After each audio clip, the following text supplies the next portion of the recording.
Hey there, cats and kitties. I am the Blues Man, Johnny Blues, and with this video, we'll be discussing my thoughts on episode 13 of the anime series ClassicaLoid. And if I hadn't said it before, this show is absolutely insane. Schubert is in taking a bath during a sunny afternoon, and he's humming one of his classical tunes, Die Forel, and, I don't exactly know what's going on, how this was brought about, but, I guess he's just so utmost relaxed. He's so satisfied with himself. He's managed to upset Mozart and everything, and he's just happy and content with his plight at the moment, so that he summons the music and turns himself into a trout.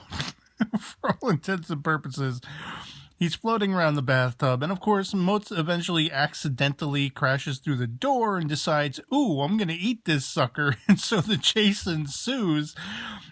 Schubert is as now a fish trying to get out of Dodge because everybody wants to taste his, his meat, And it's just, oh my God, what the hell were they smoking when they came up with this one, And then, of course, not only is it the humans that are after them, Hashi, the bird, is after him when he manages to, sort of jump puddles. I'm thinking, has he ever played a Mario platformer, Super Mario Brothers?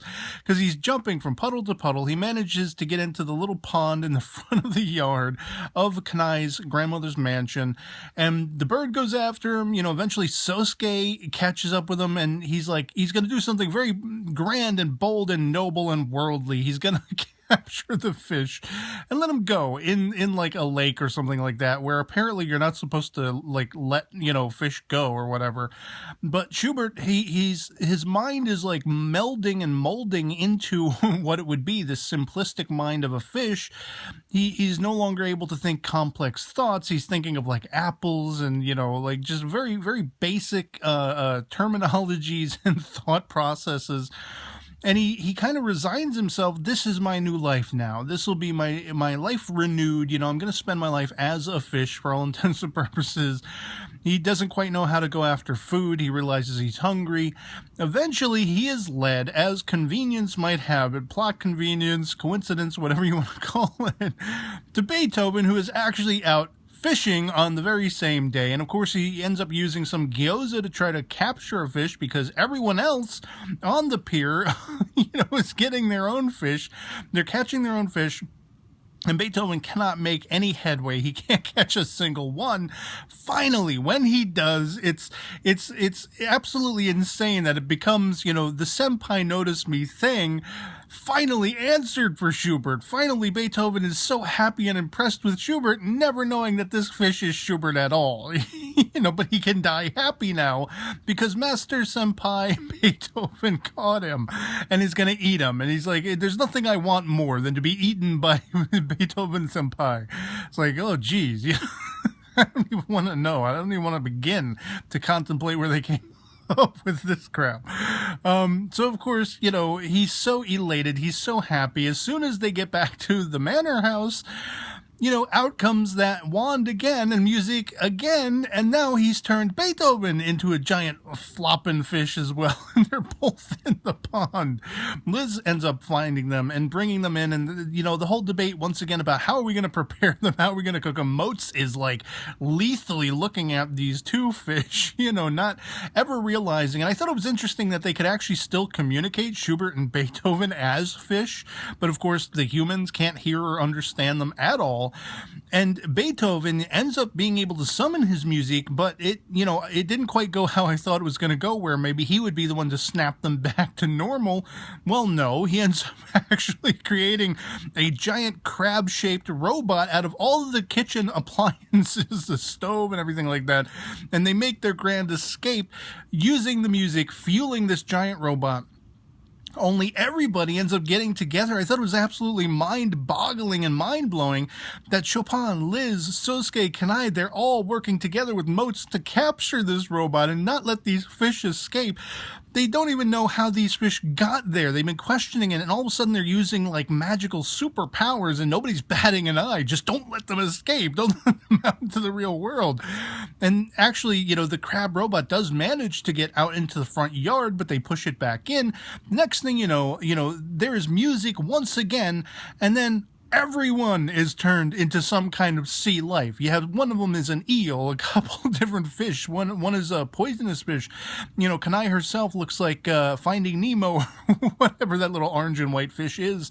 And they end up looking almost Disney cartoonish, you know, by that point, sort of seeing from their point of view. And I think it's Sosuke's like a river snail.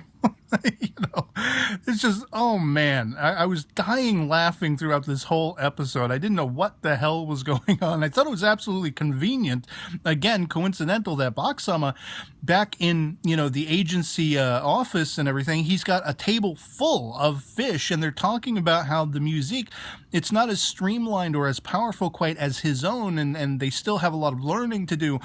And I'm just wondering, is this one of the intentional perks of the music to create, you know, fish out of people?